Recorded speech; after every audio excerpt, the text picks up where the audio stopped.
Night. Yeah, it was a big night, and I think it was a very historic night, not just because we won the United States Senate, but that so many Republican governors were sort of affirmed tonight. And I think that's another big story, that Republicans were affirmed both to go to Washington and replace Democrats, and incumbent governors were affirmed at home. So the policies are accepted, and the policies of Obama were rejected. You surprised by the sweep of the victory? You know, I thought it was going to be a big night, but I guess I'm a little surprised that it was as big as it was. I thought that we would have a good night. I thought it would be kind of hard fought. I expected it to take a little bit longer, but it didn't. And I was just very pleased with how our governors did, and my friend Scott Walker. I got to tell you, no matter what happened tonight, if Scott wouldn't have won, it would not have been a good night for me. Well, I was going to ask you about that. I know you're close to Scott Walker. It's your home state. He does pull it out right there. Does he have the White House in his sights?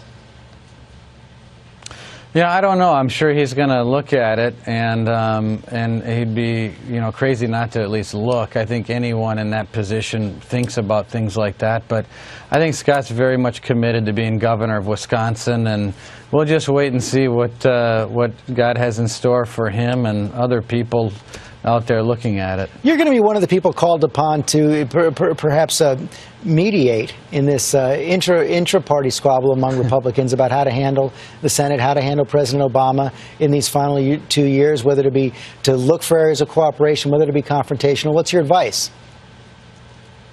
My advice would be go take the 350 bills that we've been talking about that are sitting on Harry Reid's desk, bring them over to the president and say, hey, which one of these bills are you interested in helping us get done? I mean, that's a start, right?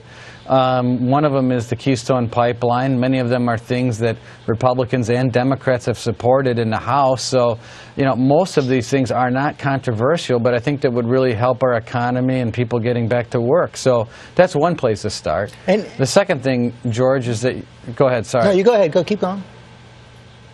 The other thing is that you can pass a budget in the Senate without the president. So, I mean, you can get the House and the Senate to pass budget parameters. You don't need the president to do that. So I think that's another thing that gives stability and some vision for where our country is going if we can get a budget passed.